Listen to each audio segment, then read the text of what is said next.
निर्दोष सुख निर्दोष आनंद लो जहां भी प्राप्त हो, वो दिव्य अंत तत्व जिनसे बंधनों से मुक्त हो। निर्दोष आनंद हाँ, जहाँ भी प्राप्त हो। अब हम ये पूछें आपसे, आप तो जानते हैं जहाँ भी शब्द लगाने की आवश्यकता क्या है, वो तो आप जानते हैं निर्दोष कान होता है। निर्दोष आनंद तो हमारी आत्मा में है, तो हम जहाँ शब्द लगा करके अपनी आत्मा को भटकाएं, क्यों कहीं इससे सिद्ध होता है इसके अलावा आत्मा के अलावा कहीं और भी शायद मिल सकता है। और अपनी ये जान लें कि निर्दोष आनंद तो मेरी आत्मा में ही था, है, रहेगा। उसके अलावा तो निर्दोष आनंद है ही नहीं, बाहर तो सदोष आनंद है। ठीक है। ओम बता रहे हैं, रात्रो स्मृत नमस्कार, रात्रो स्मृत नमस्कार, सुप्त स्वप्नान शुभाशुभान, सुप्त स्वप्नान शुभाशुभान, सुप्त स्वप्नान शुभाशुभान, सत्यानीव समाप्नोति, सत्यानीव समाप्नोति, सत्यानीव समाप्नोति, पुण्यम च चिनुते परम, पुण्यम च चिनुते परम, पुण्यम च चिनुते परम। यहाँ बताया रात्रौ स्मृत ह नमस्कार, सुप्त। शाम को जब रात्रि में आप सोते हैं, सोने के पहले नमस्कार मंत्र को पढ़ना चाहिए। उसे स्वप्नान, स्वप्न में शुभ अशुभ जो भी आपके साथ आगे होने वाला है स्वप्न में दिखाई देता है। सत्यान एव, वह सत्य ही होता है। समाप्नोति, वह असत्य नहीं होते स्वप्न, उसको सत्य स्वप्न आते हैं। पुण्यम चे चिन्हते परम, और परम पुण्य की उसे प्राप्ति होती है। कई बार आपने अनुभव किया हो, रात्रि में सोते समय आप मनोकामना पढ़ते पढ़ते सो गए, उंगली से गिन रही हैं, तो रात्रि में आप जब जगोगे, नींद खुलोगी, तो आपकी उंगली यहीं पर जहाँ पर अटकी थी वहीं पर। और जैसे माने नमो वोज्झारणम पढ़ रही थी, तो उस समय भी आपके मुँह से नमो वोज्झारणम, वह संस्कार पश्चात जिब्या वैसे ही हिल रही है, नमो वोज्झारणम पढ़ते उठेंगे। तो ये संस्कार रहते हैं। जब मनोकामना अनुसूत रूप से चलता रहता है, रात्रि में भी आपके चित्त में चल रहा है, तो उस समय भी आपको निरंतर पुण्य का आशा हो रहा है। दुष्सपन आदि नहीं आएंगे। कोई कर्म का उदय भी आ रहा है, तो वह कर्म उतना आपको खतरनाक फल नहीं देगा। वह भी कर्म जो दुरंत कर्म है, दुस्तर है, या जो दुरित है, पाप कर्म है, वह पाप कर्म भी आपके नमोकार मंत्र के स्मरण से पुण्य रूप फल देने में समर्थ हो सकता है। इसीलिए प्राय करके माता पिता कहते हैं बच्चों से, नमोकांत पढ़ करके सो, डर लग रहा है नमोकांत पढ़ो, हाथ पाँव धो करके सो, वाई कमर सो, और नमोकांत पढ़ते पढ़ते सो जाओ, नींद आ जाएगी। तो ऐसे करने से उसे जब नींद आ जाती है, ये कर लेते हैं। नित्य नैमित्तिक कार्य, नित्य नैमित्तिक कार्य, क्रिया श्रियोर्थ नामुदा, क्रिया श्रियोर्थ नामुदा, क्रिया श्रियोर्थ नामुदा, ताविर्गूढ़ मनस्को यत्, ताविर्गूढ़ मनस्को यत्, ताविर्गूढ़ मनस्को यत्, पंड्य पुण्य समाश्रय, पंड्य पुण्य समाश्रय, पंड्य पुण्य समाश्रय। पढ़िए।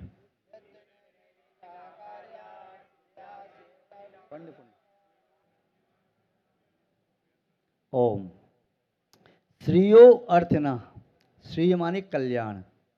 अपनी आत्म कल्याण के इच्छुक व्यक्तियों को, पुरुषों को, भव्य जीवों को मुदा प्रसन्नचित होकर के नित्य प्रतिदिन नैमित्तिक विशेष अवसरों पर कार्य क्रिया, अपनी आवश्यक क्रियाओं को करना चाहिए। ताभिर गूढ़ मनस्को यत, ताभिर उनके द्वारा मन को गूढ़, वे जो पुण्य क्रिया करते हैं, उन पुण्य क्रिया करने से मन पुण्य के कार्य में स्थिर होता है। पंड्य पुण्य समाश्रया, पुण्य माने महान पुण्य की प्राप्ति होती है। और पुण्य पुण्य दिया तो उसका भी हो जाएगा। पुण्य पुण्य माने पुण्य, उत्कृष्ट पुण्य उसे प्राप्त होता है, वह जीवन में उत्कृष्ट पुण्य को प्राप्त करता है।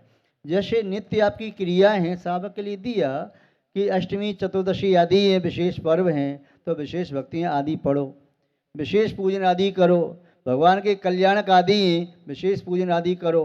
सामान्य जैसे आप देवशास्त्र गुरु की पूजन पढ़ते हैं या 24 तीर्थंकर की पढ़ी और फिर आपने विदेश क्षेत्र के तीर्थंकर या पंचपरमेष्टि या अन्य आपने किया, अर्घ चढ़ा लिए, किंतु जब किसी भगवान का कल्याणक विशेष है तो उनकी पूजन कर लो विशेष रूप से। जब अष्टांगिक पर्व आदि है तो नंदीश्वर की पूजन करो और 52 अर्घ डेली चढ़ाओ। यदि आपका पर्युषण पर्व चल रहा है तो फिर दशरथ संदर्भ की पूजन भी करो। यदि शूल्यकांड पर्व चल रहा है तो शूल्यकांड की पूजन भी करो। पंचमी चल रहा है तो पंचमी की पूजन। तो ऐसे विशेष विशेष समय पर विशेष पूजन, विशेष भक्ति, विशेष दान आदि करना चाहिए, ये श्रावक का कर्तव्य है। विशेष समय पर विशेष करना चाहिए और सामान्य पर सामान्य।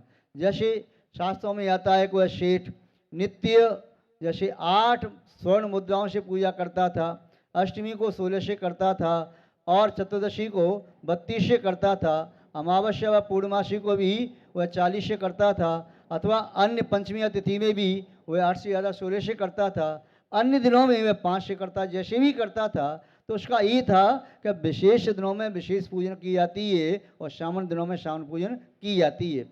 जैसे व्यवहार में आपके घर में कोई पर्व आदि मनाया जाता है तो विशेष भोजन बनता है और सामान्य दिन में सामान्य बनता है, दाल रोटी सब्जी। विशेष में जब फिर आपके विशेष पकवान आदि बनते हैं या घर में कोई मेहमान आदि आता है तो विशेष भोजन बनता है और सामान्य दिनों में सामान्य रहता है। ऐसे यहाँ कहा कि विशेष दिन होते ही उन विशेष दिनों में विशेष कार्य, नैमित्य कार्य भी अवश्य करना चाहिए। जिन भगवान का कल्याणक है उनके निमित्त से उनकी पूजा अर्चना आदि भी करना चाहिए। इस प्रकार यहाँ पर कहा। अब आगे इकट्ठी 3-4 गाथाएँ जिसमें बताया है अष्टमी, चतुर्दशी और पाक्षिक के दिन कौन कौन सी भक्तियाँ पढ़ना चाहिए। ये 3 गाथाएँ बहुत सरल हैं, एक बार उच्चारण कर लेते हैं। अष्टम्या सिद्ध भक्तिया माँ, अष्टम्याम सिद्ध भक्तिया माँ, अष्टम्याम सिद्ध भक्तिया माँ, सुतचारित शांतयः, सुतचारित शांतयः भवन्ति भक्तयो नूनम, भवन्ति भक्तयो नूनम, भवन्ति भक्तयो नूनम साधूनामपि सम्मतिः, साधूनामपि सम्मतिः, साधूनामपि सम्मतिः पाक्षिक्य सिद्ध चारित्र, पाक्षिक्य सिद्ध चारित्र शांतया शांति कारणम, शांतया शांति कारणम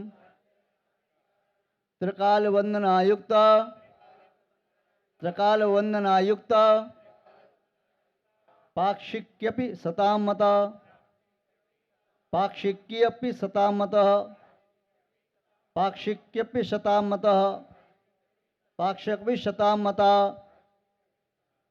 चतुर्दश्यां तथौ सिद्ध, चतुर्दश्यां तथौ सिद्ध, चतुर्दश्यां तथौ सिद्ध चैत्य सुत समन्विते, चैत्य सुत समन्विते, चैत्य सुत समन्विते गुरु शांति नुति नित्यम, गुरु शांति नुति नित्यम, गुरु शांति नुति नित्यम चैत्यम पंच गुरु अपि, चैत्यम पंच गुरु अपि, चैत्यम पंच गुरु अपि।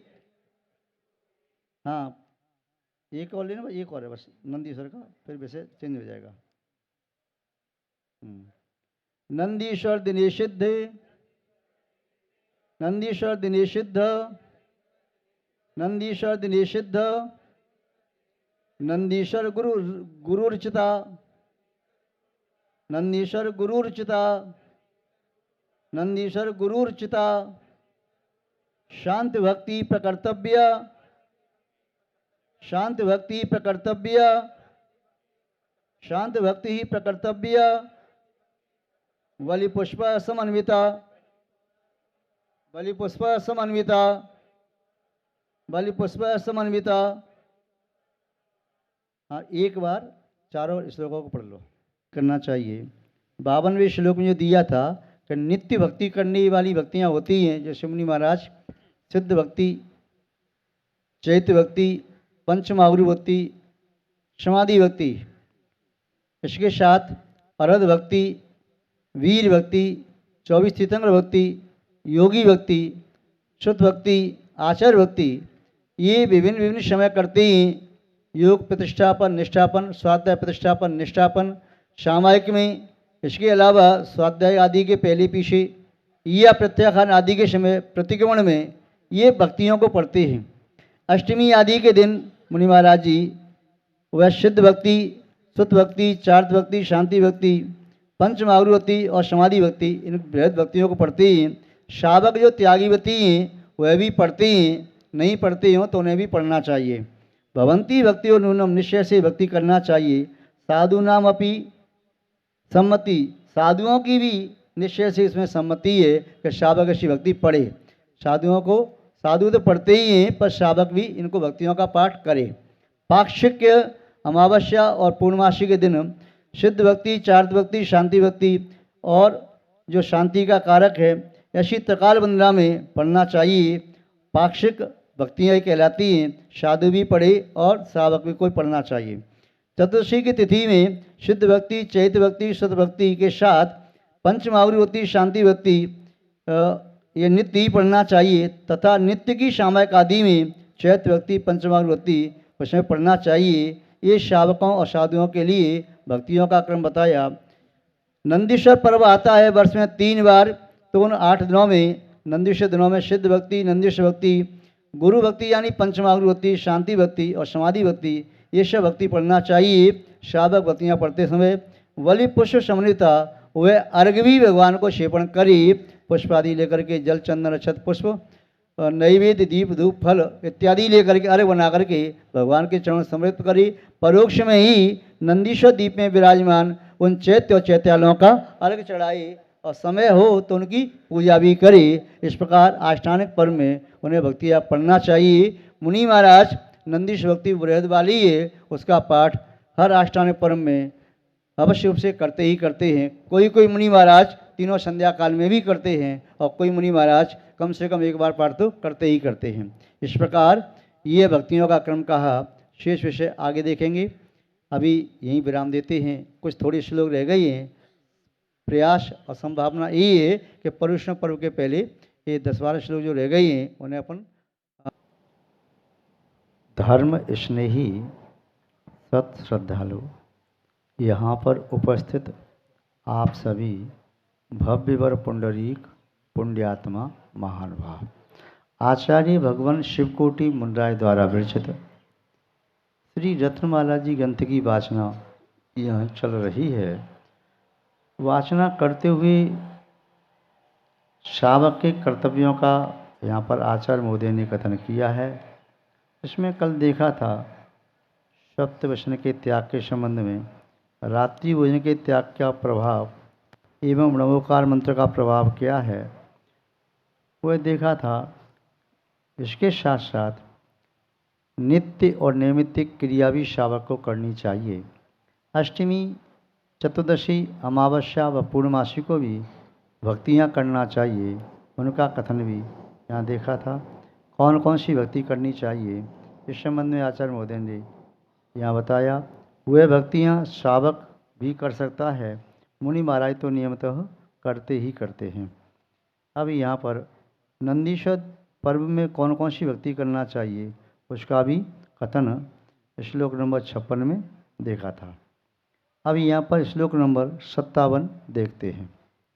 1 से लेकर के 56 श्लोक तक कहीं अर्थ के समझने में या भाव पकड़ने में या विशेष अर्थ के समझने में कोई प्रतिकूलता हो या ऐसे संबंधित कोई जिज्ञासा उत्पन्न हो रही हो तो आप पूछ लें।